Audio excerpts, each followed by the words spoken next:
Hello and welcome to the Beacon Salon Speaker Series. The series in its fourth season is the flagship educational outreach program at Beacon College in Leesburg, Florida. The series brings together thinkers and performers from Florida and around the nation to engage in discourse and debate in the spirit of the French salons of the 18th century.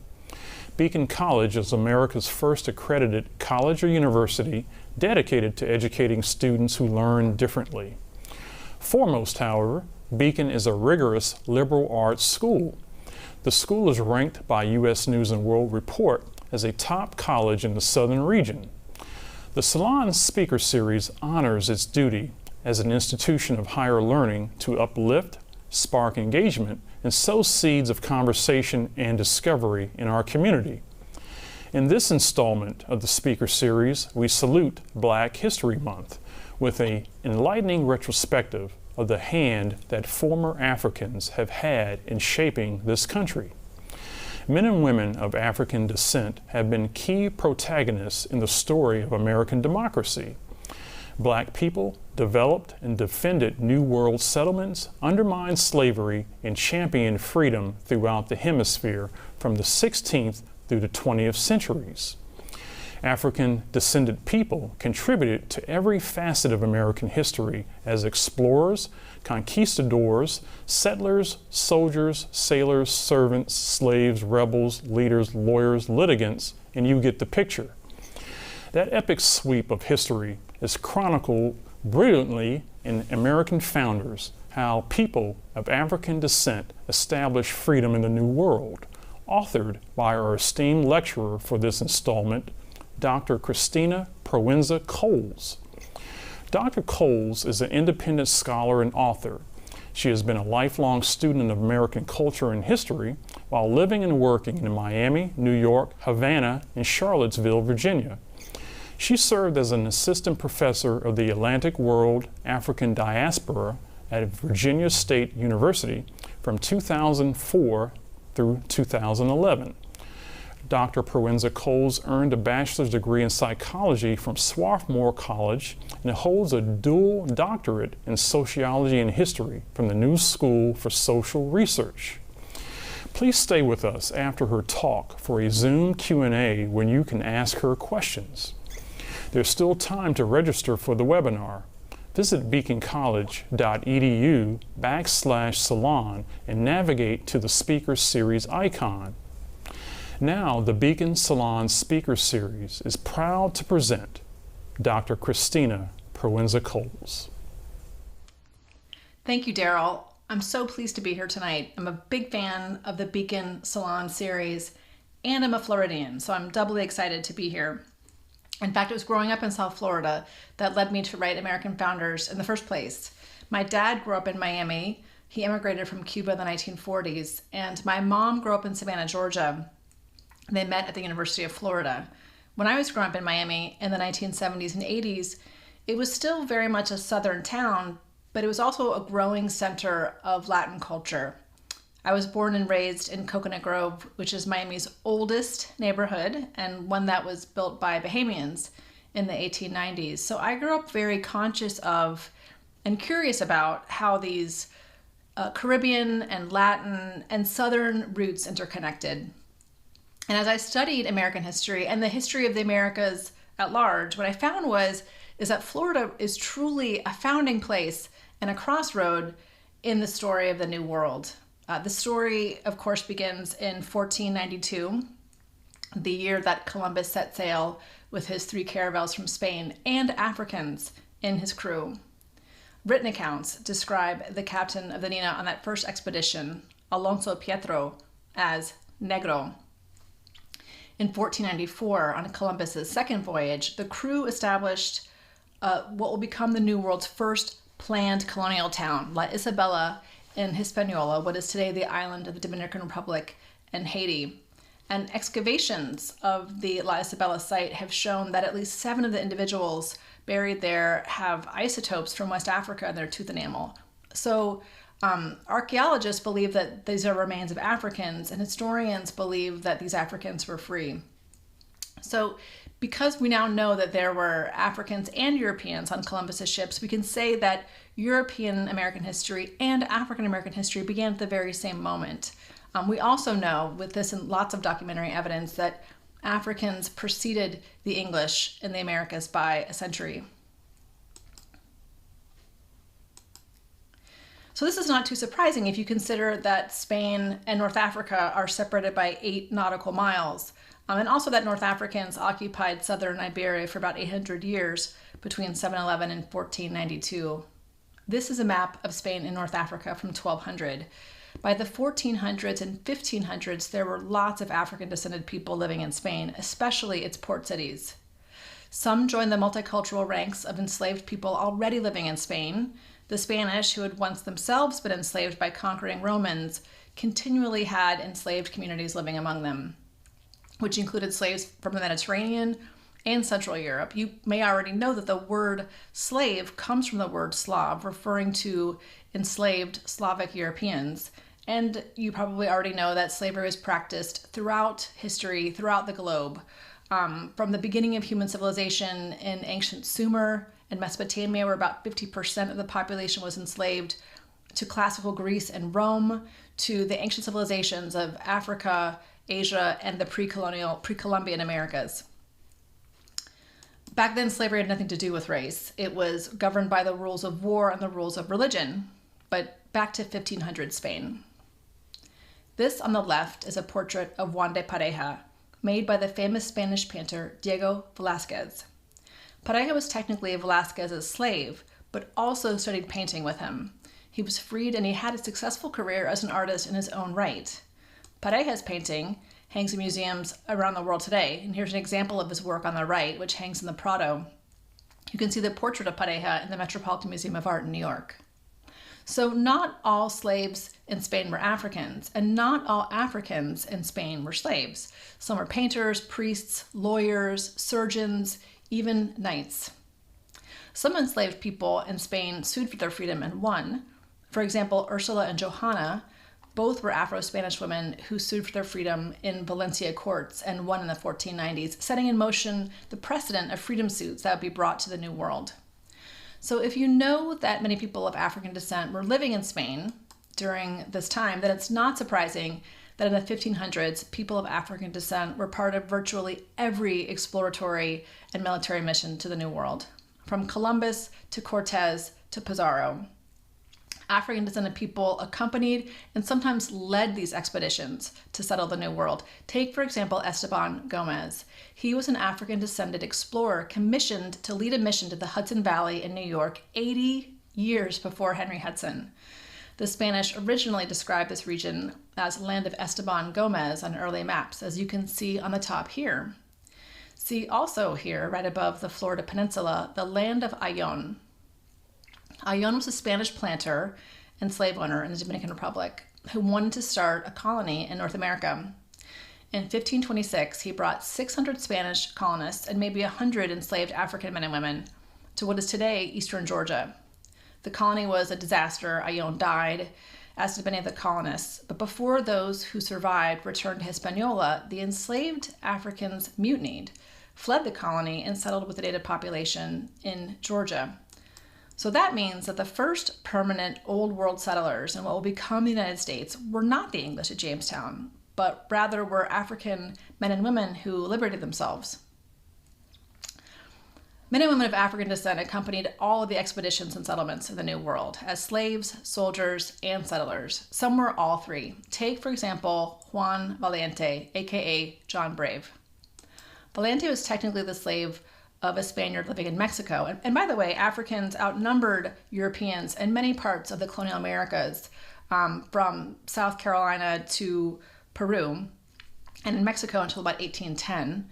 Juan Valiente got permission from his owner to serve in a conquest mission to Chile, where because of his bravery and service, Juan Valiente was granted his freedom and an estate. And he married a woman named Juana de Valdivia, who had been formerly enslaved by the colony's governor, and together they went on to raise a family in freedom. So some of the first Africans in the New World, like Juan and Juana Valiente, they gained their freedom in exchange for service. Some of the first Africans in the New World arrived as free persons. For example, Juan Garrido, depicted here on the left. He served among many Afro-Spanish conquistadors. Garrido arrived in the Americas in 1502, and he served with Cortes in Mexico, and he was with Ponce de Leon here in 1513 when they first encountered Florida. Garrido served as a soldier in several missions from Puerto Rico, where he briefly settled to mine gold, to the Baja Peninsula, but he ultimately settled in Mexico, where he was appointed the town crier. So meritorious service and military service offered an avenue to freedom for some African Americans. Others sought and achieved freedom through resistance and rebellion. This portrait was made in 1599 in Ecuador. It is the oldest signed and dated painting from the New World. The artist was of native descent, and it features Don Francisco and his sons, who ruled an independent community of fugitive slaves, native people, and European missionaries on the coast of Ecuador. They were what is known as a Maroon community, an independent settlement established by self-liberated slaves. So resistance to African American slavery in the New World began at the same moment that African American slavery began in the New World. The first recorded enslaved Africans arrived in Hispaniola in 1502, the same year as Juan Garrido, and within months, the Spanish governor of the island was writing to the King of Spain asking to discontinue additional arrivals because the enslaved men and women were running away, joining with the native population and teaching them, in his words, bad habits, by which he meant resistance. By the 1540s, these contests had developed into outright wars in Hispaniola, the first of many Maroon wars in the Americas.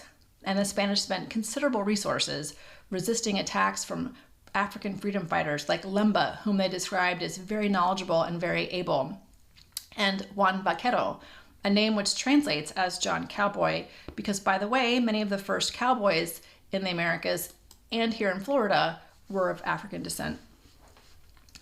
Maroons, the fugitive slaves who formed and defended independent communities, created settlements throughout the New World, throughout the Caribbean and South America, but also here in North America, in Louisiana and Virginia and South Carolina, but especially in Florida.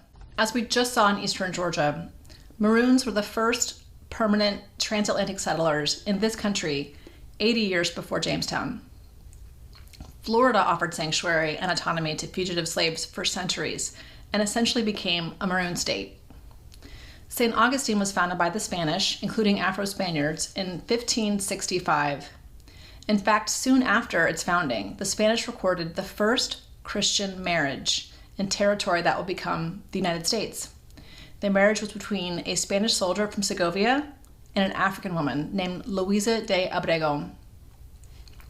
The saint for whom the town was named, Augustine, was born in North Africa in the 4th century and was just one of the many Black saints recognized in the Christian church. Baptismal records announced the birth of an African American child in St. Augustine in 1606, a year before the first settlers arrived in Jamestown. Spanish Florida became a magnet for escaped slaves from the Carolinas and Georgia, the English colonies in the South. These self-liberated fugitives were offered the rights and privileges of Spanish subjects in exchange for defending the English territory against the British. If you want to learn more about Black society in Spanish Florida, I recommend Jane Lander's book pictured here on the left. Apart from those who settled with the Spanish around St. Augustine in the top right of the map, self-liberated slaves formed Maroon communities in Florida independent from the Spanish, especially between what is today Tallahassee and Sarasota, as you can see on this map. In Bradenton, south of Tampa Bay, a Maroon community of about 750 residents thrived in a town they called Angola from 1812 to 1821. The founders of Angola came from earlier Maroon settlements along the Suwannee River, formed by fugitives from South Carolina. Some of these self-liberated former slaves had allied themselves not with the Spanish but with the British during the War of 1812, in particular with an anti-slavery Royal Marine named Edward Nichols, who believed that they had the same rights as British subjects. The Royal Marines armed these former slaves, along with some Creeks and Seminoles, to fight alongside the British at a fort in Prospect Bluff, which you can see here in the Panhandle. Defended predominantly by Black soldiers, the fort became known as the Negro Fort. At the end of the War of 1812, Nichols petitioned the U.S. to respect their territorial sovereignty. While it was not formally granted, the black soldiers and their families continued to defend the fort. They farmed and developed the area after the British departed. In 1816, a U.S. naval gunboat fired on the Negro Fort for show, but managed to hit an artillery shed, killing some 300 residents. The survivors, along with some of the Maroons along the Suwannee River, headed south to form Angola, the most southern point on this map. Angola's residents evacuated once more with the arrival of the Seminole Wars, incursions directed by Andrew Jackson to remove Native people and Maroons from Florida. Some went to Central or South Florida. Many relocated to Andros Island in the Bahamas, where they established Nicholstown, named for Edward Nichols, and where they did indeed enjoy the rights of British subjects. That is why many of those who live on Andros today have distant roots in the Gullah culture of coastal South Carolina from their ancestors who rejected slavery, settled in Florida, and then resettled once again in the Caribbean in the 1820s. For more information about these Florida Maroons, see The Maroons of Prospect Bluff by Nathaniel Millett, pictured here on the right. Countless African Americans joined Florida's Seminole settlements, especially during and right after the 20-year period when East Florida was a British colony from 1768 to 1783. The year 1768 was when the territory was granted to the English by the Spanish after the 7 Years' War and the Siege of Havana, an epic battle which relied on Afro-Cuban soldiers to defend the island. And then the territory was returned to Spain once again after the American Revolution in 1783. The word Seminole is actually a transmutation of the original Spanish word for maroon, cimarron. The Seminoles are a nation that incorporated various Creek people and some African Americans. In some cases, these African American men and women were considered slaves of the indigenous. However, the Seminoles of Florida appear to have regarded their African American slaves as vassals and allies, as U.S. General Edmund Gaines, for whom Gainesville is named, once described them. Black Seminole communities were largely independent of Native Seminole communities. They maintained their own lands and weapons and paid tribute in the form of agricultural surplus and military service. Intermarriage was common. Hence, you can see the distinction on this map between independent Black Seminole towns, marked in dark gray, and Seminole towns that had Black residents, marked in dark pink. In the 1830s, the Second Seminal War was largely fought by Black Seminoles and fugitive slaves from Georgia. It ended with a truce with the U.S. government, negotiated by John Horse, pictured here on the left. Horse, aka Juan Caballo, was the son of a Seminole father and an African mother.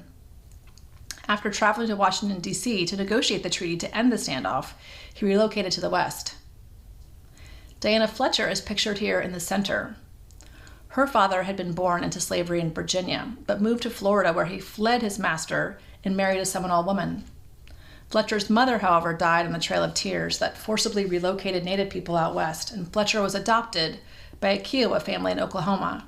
She became a teacher. Many of the Black Seminoles who were relocated to the West, as well as enslaved African Americans living in the West in territories like Texas and surrounding areas, sought out Mexico, where slavery was abolished in 1821 by Mexico President Vicente Guerrero, pictured below, a man of African, indigenous, and European ancestry who had been a general in Mexico's War for Independence. Thus, he has been called the Washington and Lincoln of Mexico.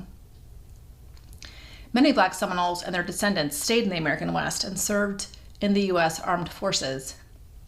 This is John Caballo's grandson, John Jefferson, on the right, his portrait from Fort Robinson, Nebraska in 1902. He was among the many Buffalo soldiers who became known as Negro Seminole Scouts in the West. And he served among the 300,000 African Americans who fought in World War I.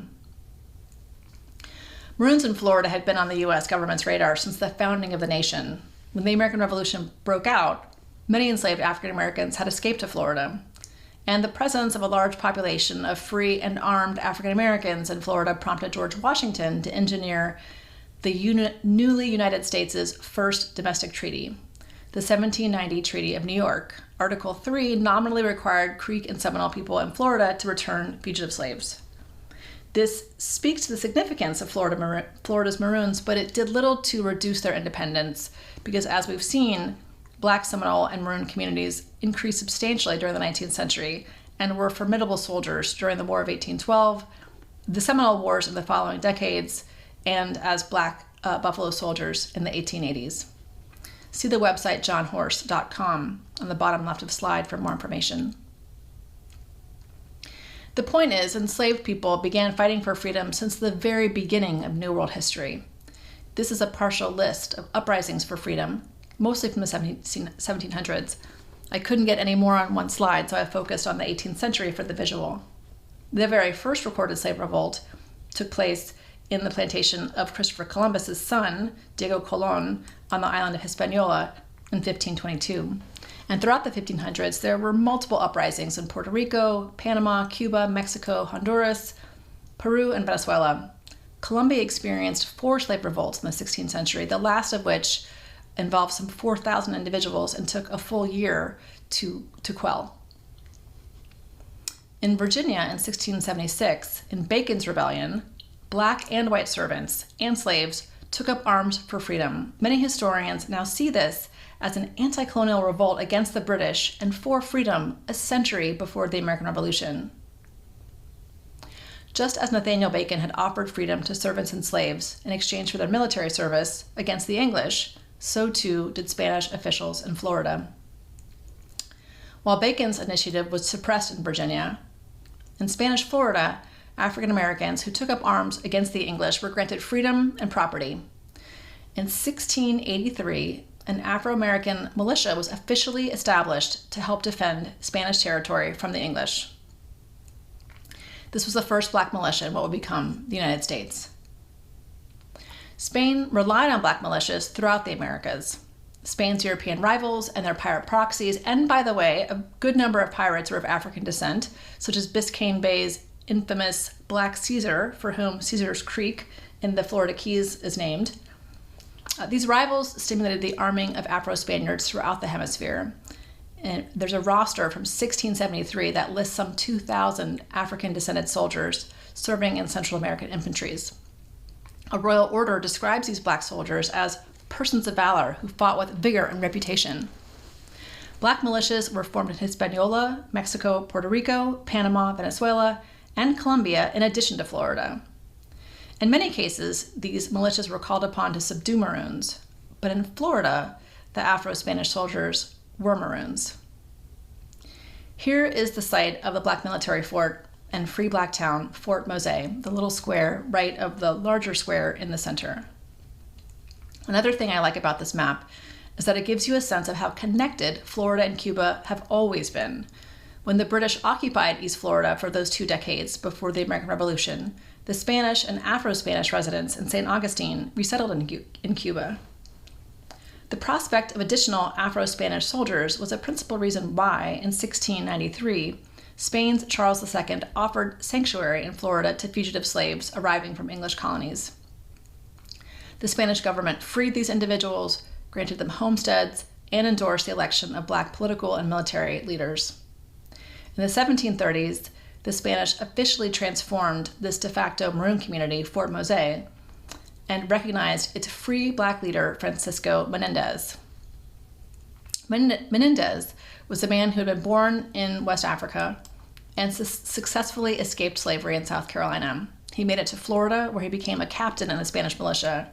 He was the one who requested and received permission from the Spanish crown to build Fort Mose in 1739, the first incorporated black community in what will become the United States.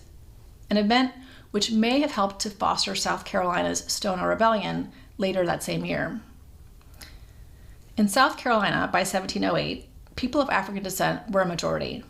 Slave revolts occurred in South Carolina in 1711 and again in 1714, but Carolina repeatedly relied on enslaved black militiamen to defend the colony against Native Americans. Slaves were legally permitted to serve in South Carolina in the militia until 1740, right after the Stono Rebellion.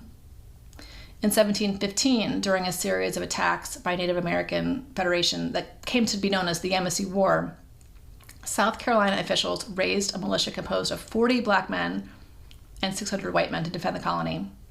Without these African American soldiers, one historian has written, the Carolina whites would have been hard-pressed to win. Spain's proclamation of freedom was well known among Carolina's enslaved residents. As you can see here, in the letter written by South Carolina's governor, and escapes to Florida had become common by the time of the Stono Rebellion. But on September 9th of 1739, some 100 enslaved South Carolinians outside of Charleston organized an armed insurrection for freedom. Presaging the rallying cry of the American Revolution, the Stono revolutionaries chanted the word liberty. While the insurgency was quelled by the superior force of the colonial militia, which included black soldiers, some rebels were never recovered, and their call for freedom continued to reverberate up and down the Atlantic coast, both by word of mouth and in print. In fact, South Carolina's official 1741 report of the rebellion described the enslaved insurgents as fighting for, quote, liberty and life, and the event was widely reported in newspapers throughout the colonies.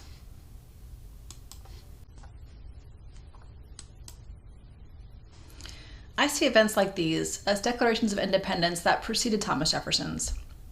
While African Americans sought freedom in Florida, especially during the upheaval of the American Revolution, many thousands of Black Americans, free and enslaved, were crucial participants in virtually every aspect of the American War for Independence. Black men and women recognized the possibilities for freedom that inhered in the conflict between England and the American colonies, as well as the contradictions between the Revolution's rhetoric and its aims. Americans of African descent capitalized on these possibilities, pursuing and advancing freedom as patriots and loyalists, soldiers and spies, petitioners and litigants, as martyrs and migrants. I'm sure everyone here remembers that Crispus Attucks became the first martyr of the American Revolution when he was killed in the Boston Massacre of 1770. In 1772, Aaron, a Rhode Islander of African descent, helped to burn the customs ship, the British customs ship, during the infamous Gaspé affair that further heightened tensions between the American colonists and British officials. James Somerset was another African American and former slave who helped to instigate the American Revolution. Kidnapped from West Africa as a child in 1749 and sold as a slave in Norfolk, Virginia, Somerset became an enslaved personal assistant to James Stewart, a British customs official in Boston. They resettled in England, where Somerset ran away. Stewart arranged for slave catchers to recapture Somerset and imprisoned him on a ship bound for the Caribbean. But with the support of British anti-slavery advocates, Somerset sued for his freedom in court. When James Somerset insisted on his freedom in an English court in 1772, the court was forced to rule on the legality of slavery in England. The Chief Justice, Lord Mansfield, ruled that since there was no positive law to uphold slavery in England, Somerset was therefore free. Legal scholars say that this outcome of Somerset's case was the clear emergence of the idea of freedom in English law. Some have speculated, and maybe you've seen the 2013 movie Belle, that the judge's great niece, who was the daughter of an enslaved woman, the niece was brought up in his home in England as a noblewoman, that Belle, his niece, had influenced the decision with her research. She's pictured here on the left. This is detail from a portrait of Dido Elizabeth Bell, whose mother was Maria Bell, a woman born in West Africa, taken captive and forced onto a slave ship bound for the British West Indies. Dido Elizabeth Bell's father, Sir John Lindsay, was a naval officer on the British ship that intercepted the slaving vessel that carried Maria Bell. Documents show that Sir John Lindsay and Maria Bell came to Florida together in 1764, when their daughter was 3 years old, a year before Sir Lindsay brought the child to London, where she was raised in the home of the Chief Justice, Lord Mansfield, and his wife. Documents also show that in 1772, Sir Lindsay deeded property in Pensacola, Florida, to Maria Bell. The document states that Maria Bell was, quote, a Negro woman of Pensacola who had formerly resided in London. And by the way, Pensacola, Florida, during this period and in the early 19th century was a beacon of liberty to enslaved people seeking freedom and escaping from plantations in Alabama and other points of the American South. In any case, Somerset's 1772 victory and Mansfield's ruling had a broad impact on the American colonies, where the case was widely reported. Many have argued that the ruling's moral and legal rebuke of slavery prompted some Southern planters in English colonies like South Carolina to see an urgent need for American independence from Britain. In the American South, runaway slave notices attest to the fact that Black Southerners saw the ruling as a form of abolition. Here's an example in the center. Slave owners reported that the runaways were seeking freedom in England as a result of learning about the case.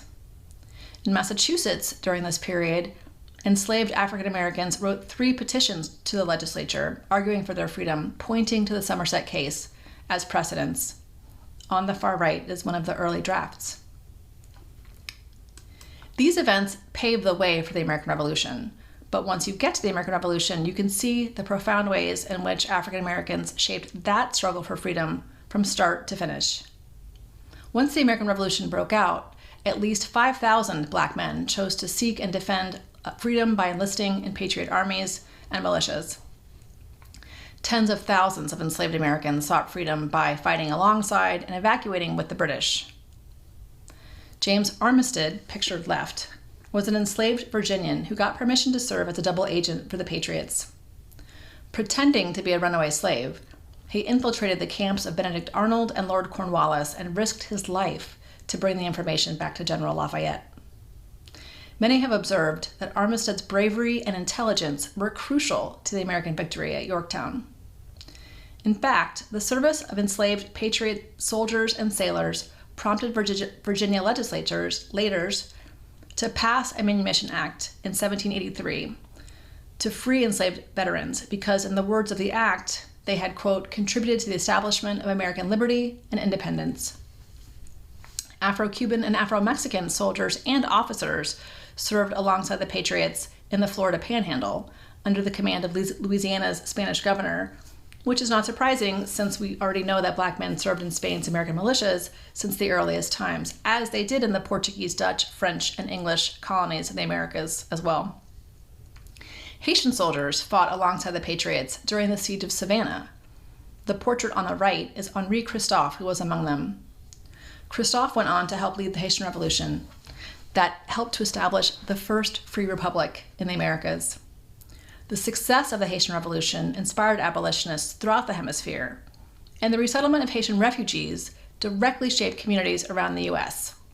From New Orleans, where Afro-Haitian soldiers and officers served under Andrew Jackson during the War of 1812, to New York, where Charles Reason, a Haitian mathematician, became the first Black faculty member of a predominantly white college in 1849. The American Revolution left 1/5 of the U.S. population enslaved. So in the decades after the American Revolution, African Americans spearheaded many organizations and efforts to put the ideals of the Revolution, the rights and duties of citizenship, into practice. Elizabeth Freeman, her portrait is on the left, was an enslaved midwife in Massachusetts and the widow of an enslaved patriot killed in action. In 1780, she tested the new state constitution with a freedom suit that led to the full abolition of slavery in Massachusetts. James Forten of Philadelphia, on the right, was among the first Americans to hear the Declaration of Independence read publicly. Forten's enslaved ancestors had settled in the region before Pennsylvania was even a colony. As a free person, James Forten was an extremely successful sailmaker and civic leader who organized and funded abolitionist organizations and media. He and his wife and their descendants continued to fight for the ideals of the American Revolution long after the war. In the 1700s and early 1800s, Black men and women established numerous democratic organizations. For example, civic and political organizations that challenged slavery and legal discrimination, from the Black Masons of the 1780s to the colored conventions that began in the 1830s, pictured here. Black churches and schools had civic aims. I'm thinking here of Reverend Absalom Jones, pictured on the right, who organized care for Philadelphians during the yellow fever epidemic, petitioned against the Fugitive Slave Law of 1793, and raised a Black militia to defend the U.S. in the War of 1812. African Americans established and joined anti-slavery organizations that spoke around the nation and around the world.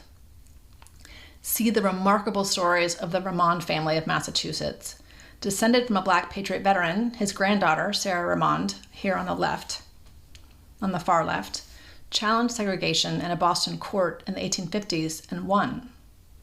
She and her brother Charles Remond, for whom Frederick Douglass named his own son, they both spoke internationally against slavery and for women's rights. Many African Americans established newspapers espousing democracy. Mary Ann Shadd Cary, second from left, was an American and the first woman to publish a newspaper in Canada. She risked her life to cross the border many times to argue for freedom, and permanently returned to the U.S. when the Civil War broke out to help raise Black Union troops. Many thousands of Black men and women fought for the rights of citizenship in antebellum America by liberating themselves from slavery through escape.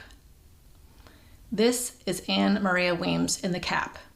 She managed to free herself to join her politically active relatives in the North with a carefully developed plan with the Underground Railroad that took 2 years to implement. She disguised herself as a male carriage driver to make her way to freedom. Hers is just one of the thousands of remarkable stories of enslaved Americans freeing themselves and those that supported their quest for freedom. Robert Morris, far right, was a Boston lawyer who defended self-liberated Americans, fugitive slaves, in courts from the predations of slave catchers. He also argued in court against segregated schools a century before Brown versus the Board of Education. These are just a few examples of the continual efforts that African Americans made to uphold democracy and undermine slavery, efforts that helped to set the Civil War and the end of U.S. slavery in motion. South Carolina's Declaration of Secession, for example, explicitly cited as an instigating issue their concern regarding fugitive slaves, which thousands of enslaved Americans had accomplished with the help of both Black and white allies. In this way, African Americans helped to bring the Civil War about, and then they capitalized on the opportunities that were brought to free themselves and others, just as they had in the American Revolution. And indeed, in all of the wars for independence throughout Latin America, you see this pattern over and over again, from Argentina to Cuba. This painting is called A Ride for Liberty, and it was painted by a white painter named Eastman Johnson, who was famous for his portraits of Lincoln and Emerson and Longfellow, and who was a co-founder of the Metropolitan Museum of Art. During the Civil War, Eastman was following Union troops in Virginia when he saw this family setting themselves free. The painting hangs in the Virginia Museum of Fine Art in Richmond, and on the back, the artist has written, "A veritable incident as seen by myself in Centerville, Virginia." The family depicted in this painting is just one of the many thousands of enslaved Americans who created and seized opportunities to liberate themselves during the Civil War. Roughly 500,000 enslaved Americans risked their lives in daring escapes to freedom. Many of these self-liberated individuals went on to join Union forces in order to fight for the freedom of others.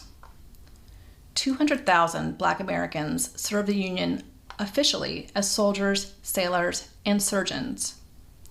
Countless served unofficially, like Susie King Taylor, pictured here on the left, who was born into slavery in Georgia. While Georgia law prohibited teaching enslaved Americans to read and write, she attended underground schools as a youth in Savannah, which prepared her for a career in education. During the Civil War, she was a volunteer nurse and camp aide who treated the wounded and cleaned weaponry. After the war, she founded a school. She published a book about her Civil War experience in 1908, pictured in the center. And I'll read an excerpt from a letter to Mrs. Taylor from the white army captain under whom she served. He said, "I have read your book with much care and interest, and endorse it as a truthful account of your unselfish service through more than 3 long years, in which the 33rd Regiment, which was an all-Black regiment, bore a conspicuous part in the great conflict for human liberty and restoration of the Union.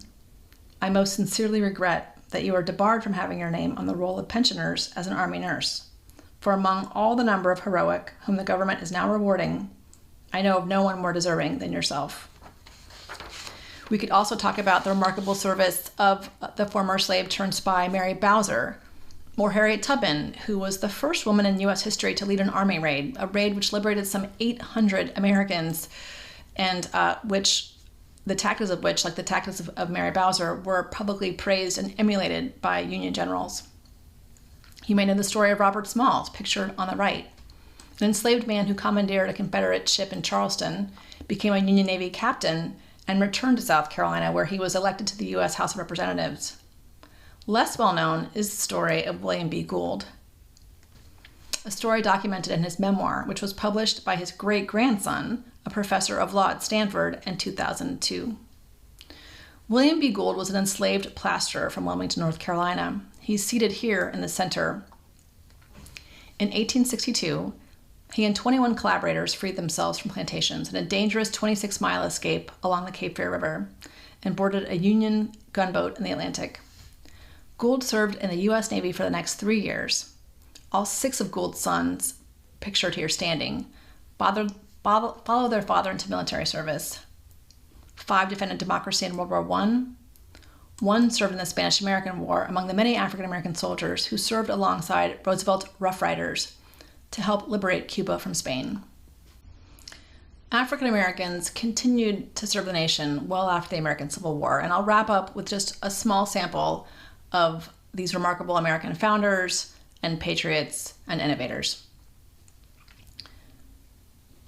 Bass Reeves, on the left, was a former slave who became a federal marshal.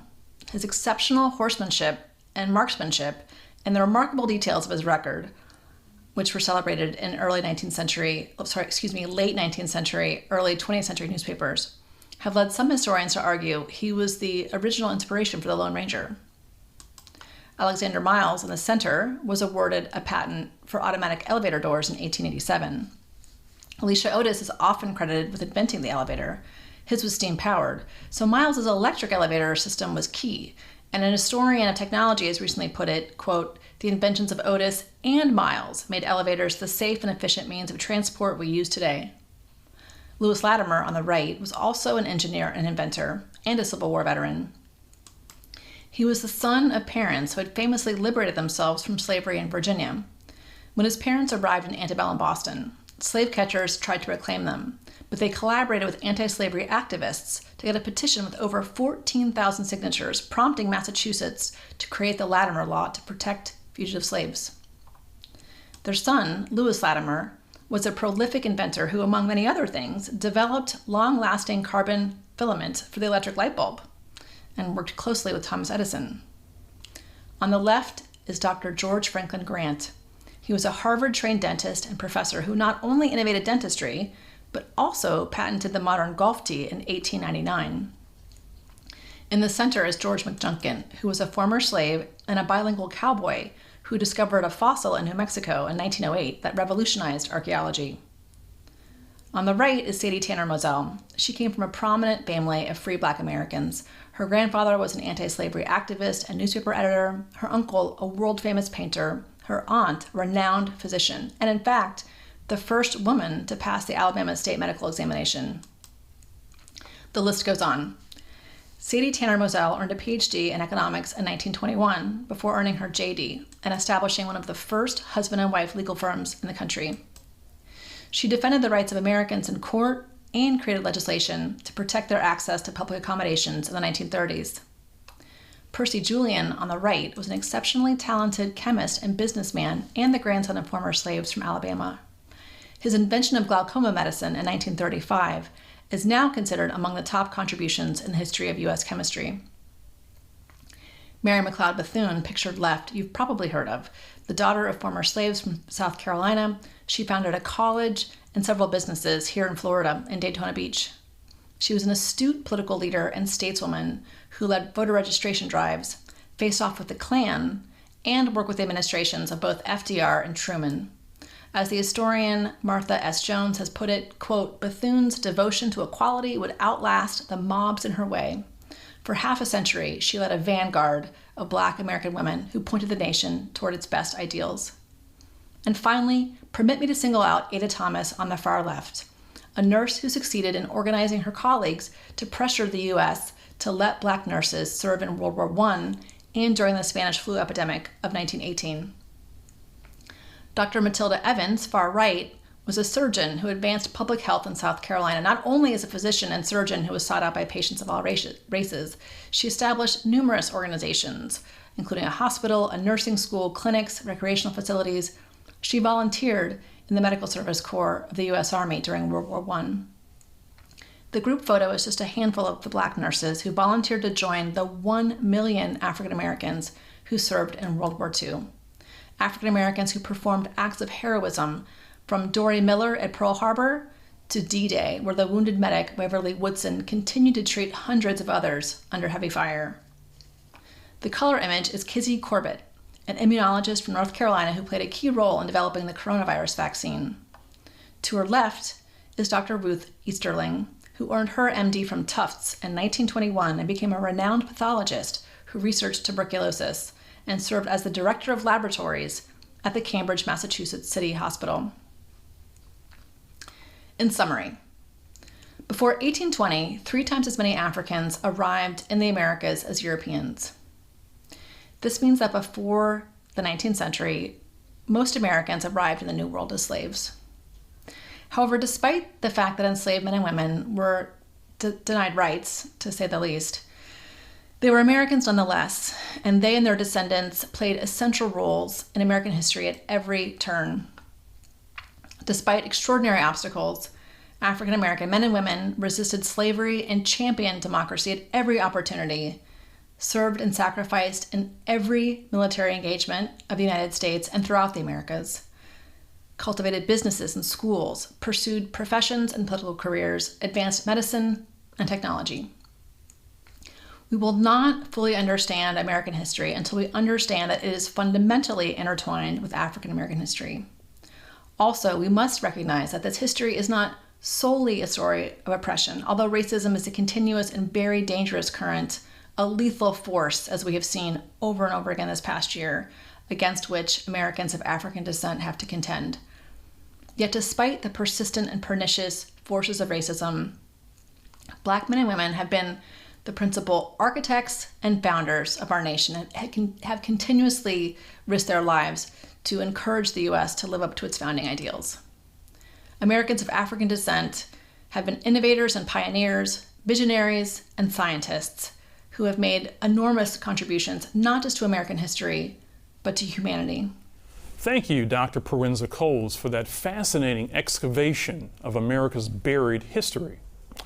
You may read more about these and other historical figures in Dr. Proenza-Coles' book, American Founders: How People of African Descent Established Freedom in the New World. The book is available from the publisher New South Books at newsouthbooks.com and, of course, at Amazon and other online booksellers. You'll get your chance in a few minutes to explore the subject a little bit more in our Zoom Q&A.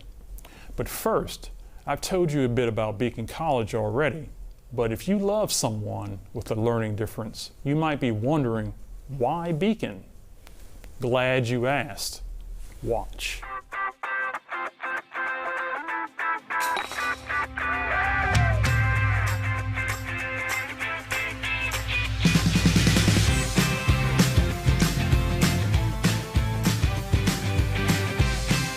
I see that light bulb go off after weeks of struggling and they finally get it, that's pure joy.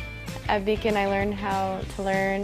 You figure out what's your learning style, you figure out what works best for you. I would be lost without Beacon College, and we're doing great, and I was so worried I wasn't going to.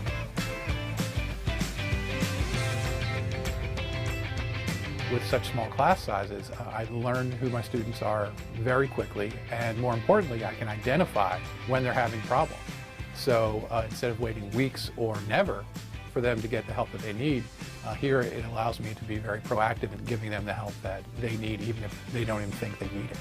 We have an individualized approach that we take with all of our students, looking at their needs, their schedule, their plan of study to help them to identify the steps that they will need to be successful. We help them with life coaching in terms of time management, stress management, anything that would become a barrier to their academic success.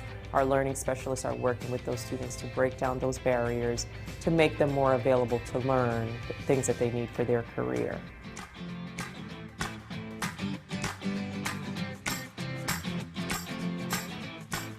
Many of our students wanted to learn, wanted to excel in academics. And unfortunately, with their learning disabilities, that's held them back. What we strive to do is find out what it takes for them to learn that topic. As soon as I take the anxiety off, a lot of the needs that they thought they needed, they don't need anymore. And it brings the joy of learning back into it.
Over 70% of our students graduate with a bachelor's degree within 4 years.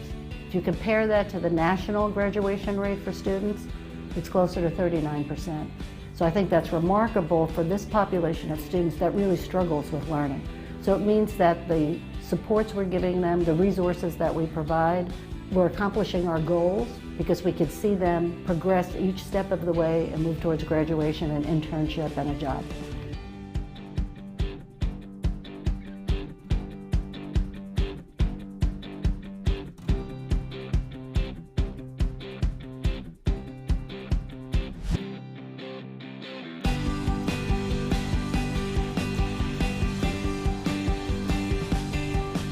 Is that we come back every year for internships, and the intent of bringing students in as interns is to translate that into a full-time job offer at the end of the summer. You know, I think they understand how to work with students with learning disabilities, and all that comes with that. And they're really looking at the student holistically, not just academically. If your child has a learning difference, and this is the place to be. This is the only place to be. But after you leave Beacon College, I guarantee you will be able to have the tools in order to succeed in life. For more information about Beacon College, visit our website at beaconcollege.edu. Meanwhile, it's not too late to register to participate in our Zoom Q&A. Surf to beaconcollege.edu/salon and click on the Dr. Christina Proenza-Coles event to locate the registration link. So now it's about that time. Let's welcome Dr. Christina Proenza-Coles. Well, hello, Dr. Coles. How are you this evening? I'm doing very well. How are you? I'm doing great. We're so glad that you could join us this evening. What a wonderful lecture. Thank you. Thank you for having me. I'm a big fan of the series. Well, thank you for that. So I wanted to start our conversation tonight by asking you about the research process behind this book. You were able to unearth a bunch of information about some hidden figures in history. I'm sure you couldn't just walk into the library and find this information. Tell us about how you put this book together. Well, Daryl, what's so interesting is that so much of this information was hiding in plain sight. the process started, you mentioned in your introduction, thank you very much, that I was had taught for many years at Virginia State University. And while I was there, every year I taught world history, United States history, Latin American history. And every year as I prepared for the classes and updated the syllabi, I kept coming across these remarkable stories of African descended men and women who had just done extraordinary things. I mean, tonight we saw, honestly, a very tiny fraction of these individuals. And so cumulatively, the number of individuals I came across in the research was overwhelming, and it made me want to sort of connect the dots and sort of reframe our understanding of American history and democracy, because certainly my encounter with these individuals' stories and histories reframe the narrative. But I want to be clear that I did a little bit of archival research, but I mostly use secondary sources, which is to say that I am standing, American Founders is standing on the shoulders of many, many, many scholars that precede me. Scholars of all different backgrounds, but I wanted to single out really quickly, you know, a lot of that stuff on the Black Patriots comes from a book written in 1851 by an African-American journalist and historian named William Cooper Nell. And also another really helpful source was a book that's by a woman named Delilah Beasley, who in California was going through the archives and looking at the Spanish records and produced an amazing history book in 1919. In other words, there's an intergenerational history of scholars who have been producing the scholarship, and I just tried to create a synthesis and sort of sew a narrative to hold all of these individuals together. Well, thank you for that.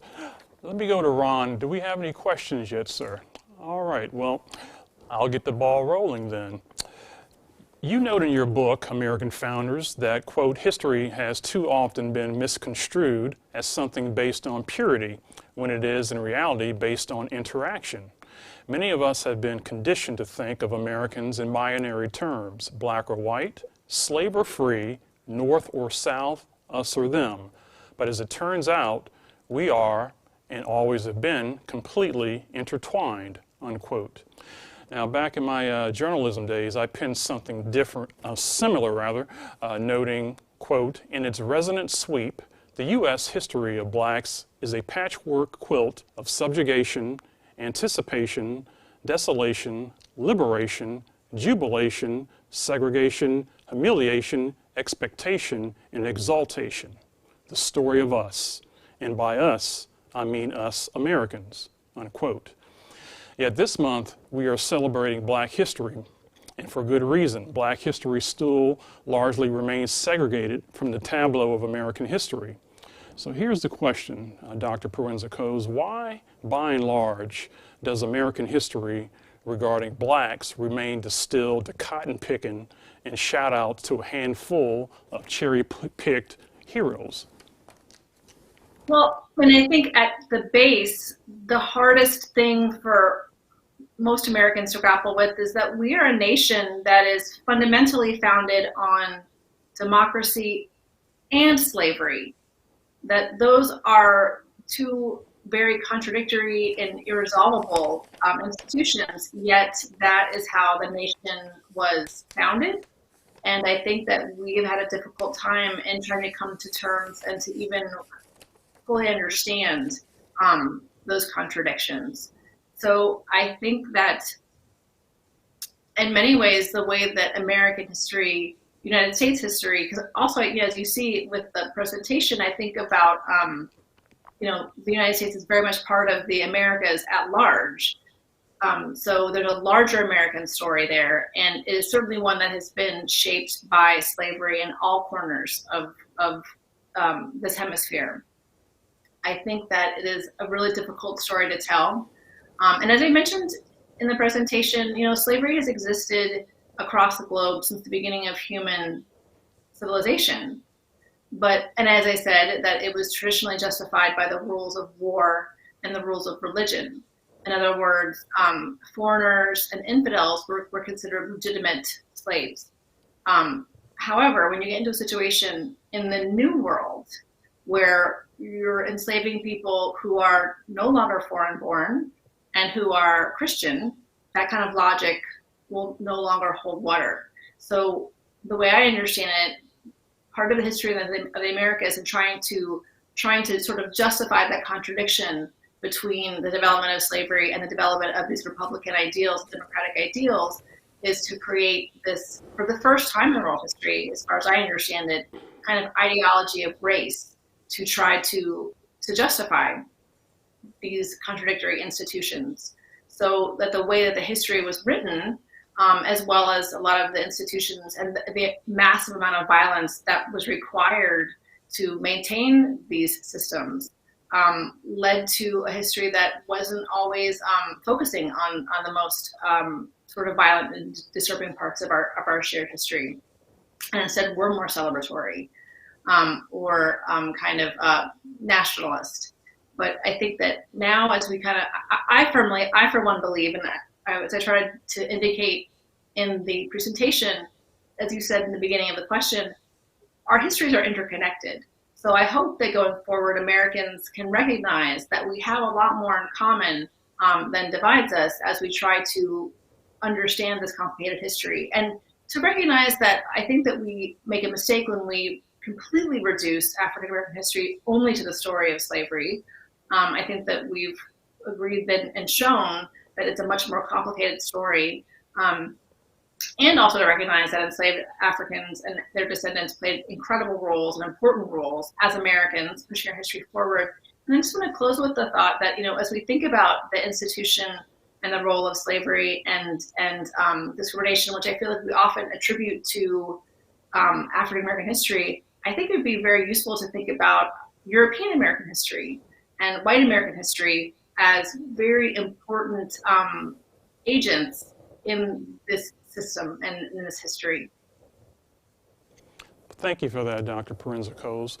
And I don't want to beat the slavery horse too much tonight, but I do remember when the movie 12 Years a Slave came out a few years back, and there was this groaning on social media from African Americans. The general sentiment was, not another slave movie. I don't want to see another slave movie. And I wondered, what do you think was at root of that? Was it simply that blacks were feeling embarrassed about their history of slavery, or is it a combination of that embarrassment with the lack of knowledge about the true nature of slavery in this country? Well, I will say that I think that the vast majority of Americans don't have a very full and complicated understanding of slavery in this country. I think that, for one thing, it's hard. It's, historical narratives, it's easier if they're simple, and it's kind of hard to grasp the complexity. One thing I always told my students was that, anything you can imagine and everything you can imagine happened in history. The worst, most disturbing things happened, and people did the most atrocious things, and some of the best things, humans achieved and did some of the most, remarkable and laudable things. So it's a complicated past, and I would, it's a complicated, and I think that it's a hard topic. It's a hard topic, I think, for all Americans, right? I imagine it's especially difficult for people whose descendants, whose ancestors were, suffered that kind of violence. I think I can understand why that wouldn't be a topic, something for entertainment. But I would say in general, I think that we have a paucity of knowledge of the complexity and the depth of the institution. And I'll also say this. There was indeed so very much violence required to make slavery function as a system. And then I'll say, even after the end of slavery, in some ways you could say there's almost more public violence that was performed during the epoch of Jim Crow, after Reconstruction. So this is a very, very painful and brutal history that, while there's many achievements that we can celebrate, and just very quickly, I will go on and on, but I was closing with the example of Percy Julian, who was the grandson of formerly enslaved grandparents in Alabama, who was a brilliant student and became a brilliant chemist and invented the glaucoma medicine that we use today. I don't mention that he is not permitted to sleep in the residence halls of his university because of his being of African descent. I don't mention in American Founders a lot of the enormous amounts of discrimination and violence that people had to encounter and surmount to achieve these things that we discussed this evening. So I can appreciate that this is a very difficult history. I think for all Americans to really know the level of violence that involves and can still involve is a very painful thing to think about. We're speaking this evening with Dr. Christina Proenza-Coles, the author of American Founders. Just a reminder, her book is available at newsouthbooks.com, at amazon.com, and other online booksellers. Ron, any questions coming in at this point? All right, then I guess I'll continue my conversation with you, Dr. Proenza-Coles. My next question for you is this. Let's turn to Kamala Harris. The Vice President and I attended Howard University during the same years, but she's made a bit more history than I have, obviously.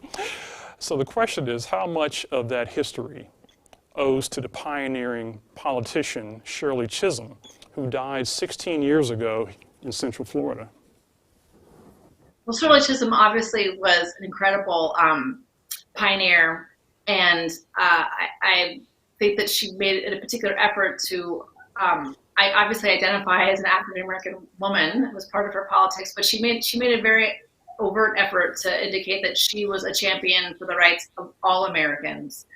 I want to bring it back actually a little bit, if you don't mind, to the very first African-American woman who ran for the vice presidency of this country, Charlotta Bass, who was nominated in 1952. She was from South Carolina and moved to California, where she ran a newspaper from about 1919 up through the 1940s. And she was a champion of rights, of democracy for her community, for women in general, for Asian Americans, for Latin Americans, for African Americans. She spoke out and wrote out and protested against discrimination in policing and housing and in hiring. She helped to end restrictive covenants in the U.S. Supreme Court. She was a remarkable American who is now described on the U.S. National Parks website as an American hero.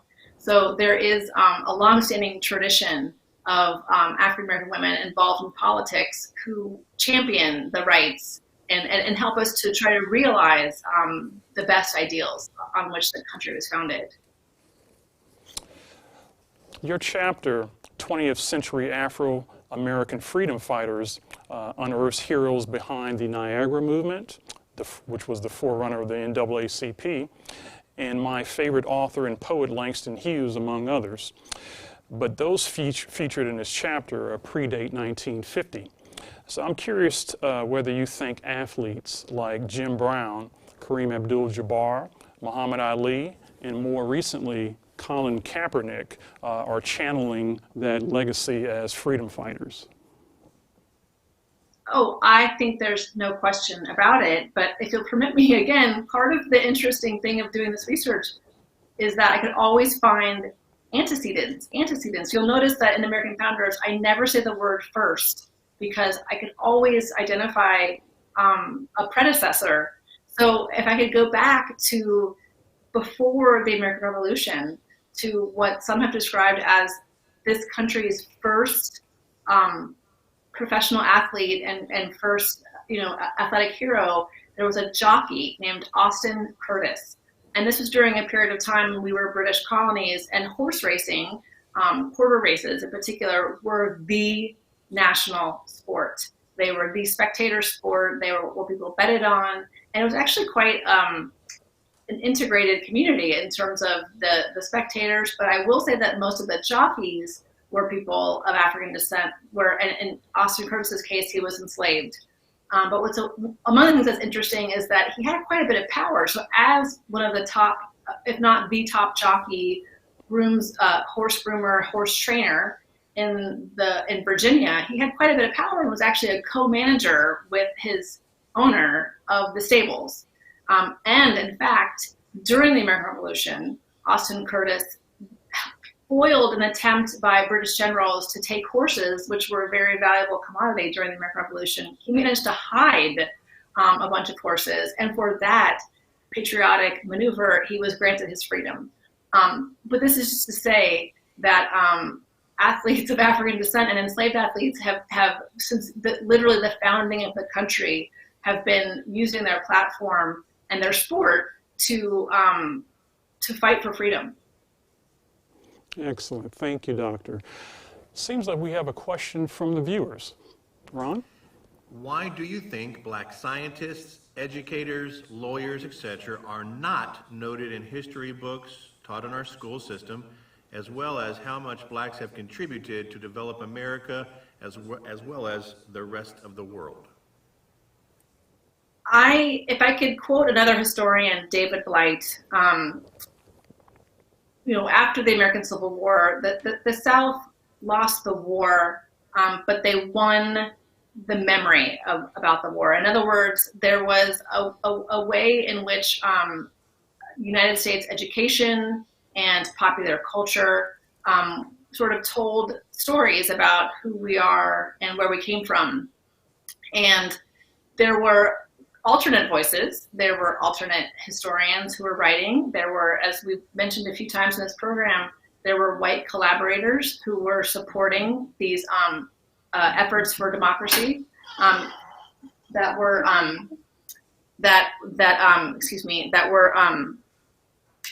we don't emphasize in the popular culture, that we don't emphasize in history. So I think that there was, in some ways, a deliberate effort to cover up that history. But I also think that, I'm sorry, I forgot the second half of the question.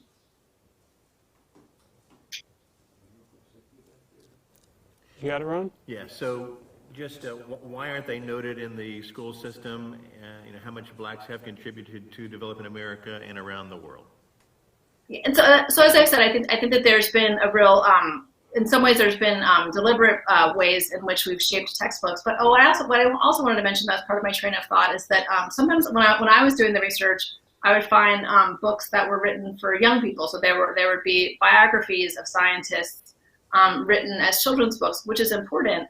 But I think that it is now I'm finding that there are a lot of books about these individuals that are properly researched biographies for adult audiences as well. But I think that I think it has in part been a deliberate removal from the story. And then I also think that what happens is once you have created textbooks and popular narratives that have not included these individuals, this information gets repeated inadvertently through the educational system and through the popular media. All right, we're back to me, it looks like. So I guess picking up on that with the textbooks, is there something that we can do to, I guess, put pressure on textbook publishers to start putting out textbooks that are more completist as far as American history is concerned? Well, it seems to me that so far has been sort of a state-by-state initiative.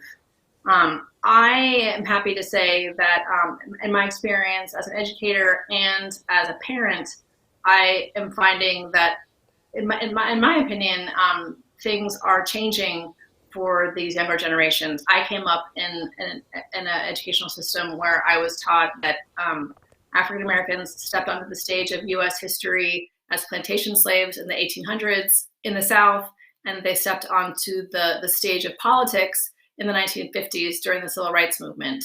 But I think that is really changing, and I'm finding that there are a lot more initiatives and educators and scholars and community activists and students who are engaging in a more complicated, more complete American history. I almost feel like there's I started writing this book 10, 15 years ago, and since its publication, as I said, there's been so many more books written focusing on the individuals and American founders. I've encountered stories of so many more individuals. I think that we are hopefully in some places at a turning point where we are eager and ready to embrace a more complicated and more accurate understanding of our shared American history. We're speaking this evening with Dr. Christina Proenza-Coles, and I've been negligent in reminding viewers that you can pose questions to Dr. Proenza-Coles by using the Q&A feature on the Zoom webinar. Please type your questions in there, and we'll try to get those answered as soon as we can. Dr. Coles, let me ask you this. There's that old saying that those who forget history are doomed to repeat it. And I'm wondering about our current state of affairs here in this country. And I'll focus on Florida for a moment because that's where we're located.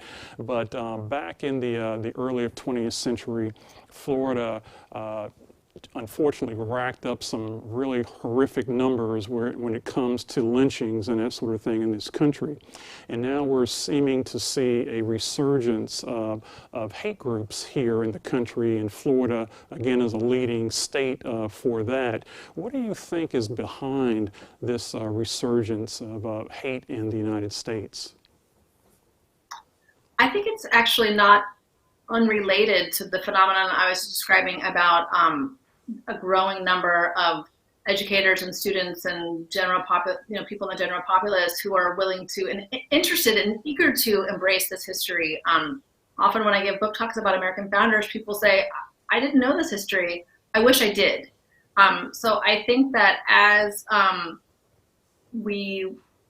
some of us consider a more accurate, and I say in the book, multiculturalism isn't politically correct. It's historically accurate. It is how things. We've always been a multicultural society, and I think that as that realization sort of spreads, I think that there's kind of a backlash, if you will, much the same way as you saw during Reconstruction, where, as W.E.B. Du Bois put it so brilliantly in his 1935 book, Black Reconstruction in America, there really were several decades of interracial political organizations, of shared power, of trying to finally realize, some have called the American Civil War the Second War of Independence, to try to finally realize our democratic ideals and put them into practice. And I think that there was a contingent of Americans who felt existentially threatened by that. And that's the beginning of, you can see the beginning of the Ku Klux Klan, the beginning of lynching culture, the beginning of Jim Crow culture. And so I think that this was meant as a reaction to the realization of multicultural democracy. And I think that that is maybe happening again in a different way, in many different ways, but it's happening in our current moment as many of us are embracing a multicultural democracy. Others feel fundamentally, existentially threatened by it, and respond in incredibly violent ways. Well, as a student of history, looking at the sweep of African American presence in this country over these 400 plus years and where we are today, do you have hope that things are going to turn for the better anytime soon? I do. I think that we need to be outspoken and resolute, and I think that we need to make every possible concerted effort to make sure that the minority of us who are violently resisting the ideals of democracy, I think that we need to all speak up, or as Heather Cox Richardson says, take up oxygen, no matter what you do or where you are, or where you live, to make your belief in democracy known and to support that belief in democracy, whether it's at your kid's school or it's with local local politics in any way we can. But I am definitely hopeful. I'd like to think of this extremism, and hopefully in some death throes. It's been unsettling, and I'll be honest with you. I have had to fundamentally rethink my understanding of the words democracy and fascism in the last year. I thought that we had some more mutually agreed definitions of these terms, and I think that it's been kind of an extraordinary time showing the underlying the unresolvable contradictions that we spoke of earlier about slavery and freedom on which we're based. And so, but I do think the majority of us are willing and able and can come to terms with this difficult past. And so I am hopeful. I'm quite hopeful. Do we have any questions left, Ron? We do. Have you ever received any negative feedback from your book as far as acceptance or feeling threatened by the contributions of blacks in America and abroad? I have not personally. I will say that in this epic of this last year, where so many programs have gone online, I've been able to attend a vast number of conferences and webinars that I would never have had the opportunity or privilege to attend because they would have involved travel or what have you. And I have been truly stunned and disheartened and sickened to see the phenomenon of people Zoom bombing webinars or responses in newspaper forums or emails. I'm really a little bit stunned and saddened by the pushback that so many individuals, authors, scholars, politicians have received for speaking out on democracy. I'm a little bit under the radar, I think, which is okay with me. But it's remarkable how, again, that this sense of like an existential threat that some people feel so keenly that they feel the need to, resist and become so negative about books. So that as far as I'm concerned, I wrote a history book, and that's what it is. It's an account of things that happened. It's not taking a political point of view. It's not pointing any fingers. It's pointing at a shared history. And again, I'll say, I don't see this history, as you said, as black and white. There's been a lot of collaboration. There's been a lot of interconnection. And I think that we need to focus on that. We need to focus on the strengths of our history, the strengths of our communities, and really try to resist that impulse to be negative. I'll check the question bank one more time. We're out. So I will close with this last question, and this one is on a more pleasant note.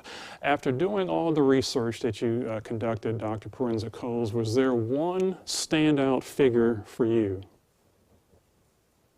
That is just impossible for me to answer. I will say that I have an Instagram account at Prowinza-Coles, and every week I post a portrait of an individual and write a little biography about how the individual fits into the larger world history. I think there's some 300 portraits up there right now. And so usually if you ask me that question, it'll be the person that I just wrote about. But it really would be impossible for me to choose one person or one story, because there are so many just remarkable individuals and contributions that I couldn't single out just one. Well, I want to single out one this evening. That would be you, Dr. Proenza-Coles. Thank you so much for your time and sharing your expertise and enlightening us on some lost history here.